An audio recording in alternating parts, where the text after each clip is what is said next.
Good morning বন্ধুরা, রনিতাস ব্লগে তোমাদের সবাইকে স্বাগত। আজকে আবার একটা নতুন দিন নিয়ে চলে এলাম তোমাদের কাছে। সকালবেলা ঘুম থেকে উঠে চলে এসেছিলাম বাগানে। বাগানে এসে দেখছি লঙ্কা গাছে পুরো লঙ্কা ভরে রয়েছে আর একদম পুরো লাল হয়ে গেছে। আসলে বেশ কয়েকদিন ছিলাম না বাড়িতে, গেছিলাম বাপের বাড়ি। আর গাছে লঙ্কাগুলো দেখে এত আনন্দ হচ্ছিল কি বলবো। নিজের হাতে কোনো সবজি বা কোনো ফল তুলে খাওয়ার মজাটাই আলাদা।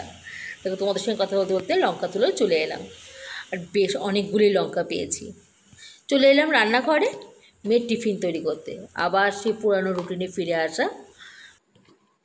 আজকে টিফিনে দিয়ে দিলাম লুচি আর আলু ভাজা। আসলে অনেকটা সকালে ঘুম থেকে ওঠে আর স্কুলেও যায় 7:15-তে, ওর গাড়িও চলে আসে। চলো, অনেকটা লেট হয়ে গেছে, গাড়িও চলে আসবে। ঘরের সব কাজ করে চলে এলাম রান্নাঘরে দুপুরবেলা খাবার তৈরি করতে। আর সব কিছু গোছানো দেখে মনেই হচ্ছে না অন্য কিছু হবে। হ্যাঁ, ঠিক ধরেছো, চিকেন কষা বানাবো। আমি জানি, সবাই জানে চিকেন কষা কী করে রান্না করতে হয়, তবুও আর কি রান্নাটাও তোমরা দেখবে আর সঙ্গে সঙ্গে করবো তোমাদের সাথে কিছু গল্প। আমার এখানে কড়াই থেকে পুরো তেলটা গরম হয়ে গেছে। এবার দিয়ে দেবো এক এক করে আলুগুলো একটু হালকা করে ভেজে নেব, ব্যাস।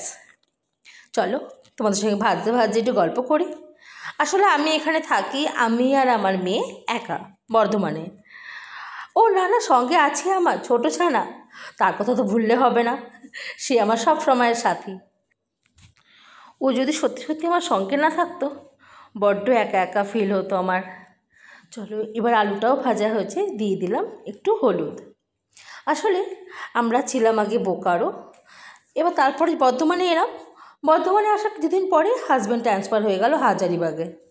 তো সবে এসেছিলাম কি না, তাই হাজব্যান্ড বললো তাহলে এই মুহূর্তে তোমাদের যাওয়ার দরকার নেই, তোমরা এখানেই থেকে যাও।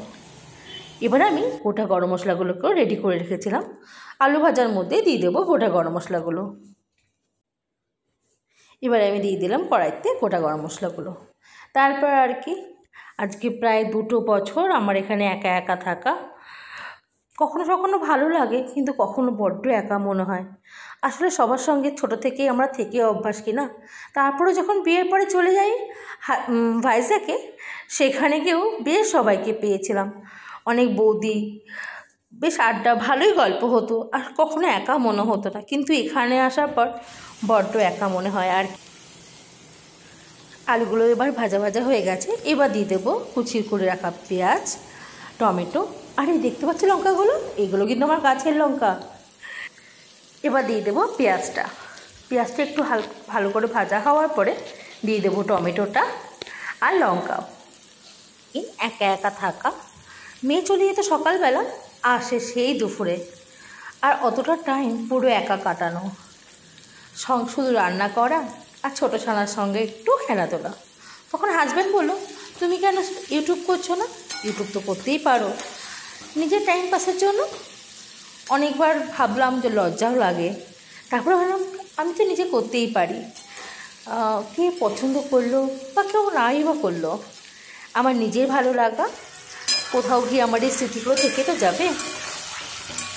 সত্যি সত্যি বলতে গেলে শুধু বর নয়, সঙ্গে ছিল আমার আরেক বান্ধবী, যে আমাকে প্রচণ্ডভাবে পুশ করেছে পিছন থেকে, যে তুমি করো, তোমার হবে।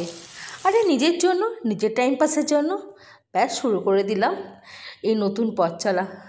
জানি হয়তো কারো খারাপ লাগছে, কারো বোর লাগছে, কিন্তু তাও আর কি, এই ভিডিওগুলো এইগুলোও আমার কাছে থেকে যাবে যে আমি একা একা কীভাবে সময় কাটাতাম। চলো, তোমাদের সঙ্গে অনেক গল্প করেছি, জানি তোমাদের খুব বোর লাগছে। এবার আমি রান্নাটা চটপট করে নিই। আমার মোটামুটি সব কিছুই ভাজা হয়ে গেছে। এবার দিয়ে দেবো আমি পেঁয়াজ রসুন বাটা, ও সঙ্গে এখানে আদাও আছে। এবার ভালো করে এটাকে ভেজে নেব।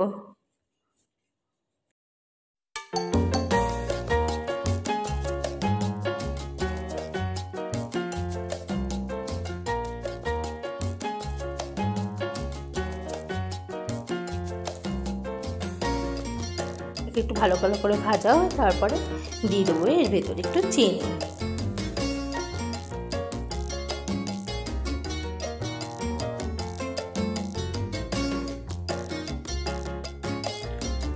এবার দিয়ে দেবো জিরা গুঁড়ো। এই জিরা গুঁড়ো কিন্তু আমার ঘরেই বানানো, কারণ আমি ঘরের জিরা গুঁড়োই ইউজ করি। আমার বাইরের জিরা গুঁড়োটা খুব একটা ভালো লাগে না গন্ধ।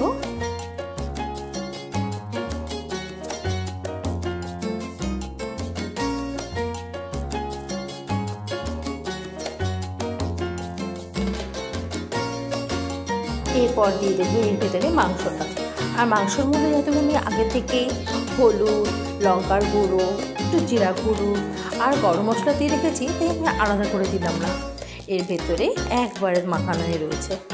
এবার ব্যাস ভালো করে নাড়িয়ে চাড়িয়ে কষিয়ে নেব।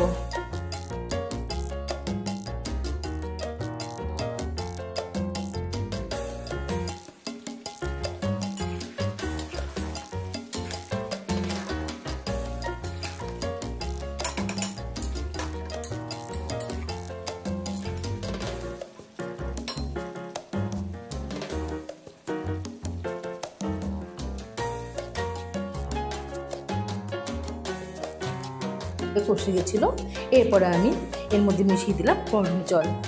ব্যাস এবার একটু ভালো করে ফুটিয়ে নিয়ে রেড তৈরি হয়ে যাবে আমার চিকেন কষা। যা গরম পড়েছে তাই আমি চিকেন কষাটা খুব একটা মাখা মাখা করলাম না, একটু রাখলাম একটু পাতলা ঝোল। আর তার মধ্যে দিয়ে দিলাম ধনেপাতা কুচি। ধনেপাতার গন্ধটা আমার দারুণ লাগে, আর কালারটাও খুব সুন্দর হয়েছিল। খেতে কেমন হয়েছে সেটা বলতে পারবে আমার মেয়ে, যখন দুপুরবেলা সে এসে স্কুল থেকে খাবারটা খাবে। যাই হোক, এই আমার প্রায় চিকেন কষা রেডি। আর তোমরা কিন্তু বলো হ্যাঁ কেমন লাগছে। যদি তোমাদের এই ভিডিওটা একটু ভালো লেগে থাকে, তোমরা কিন্তু লাইক করতে আর কমেন্ট করতে একদম ভুলবে না। আর তার থেকে আরেকটু ভালো লাগলে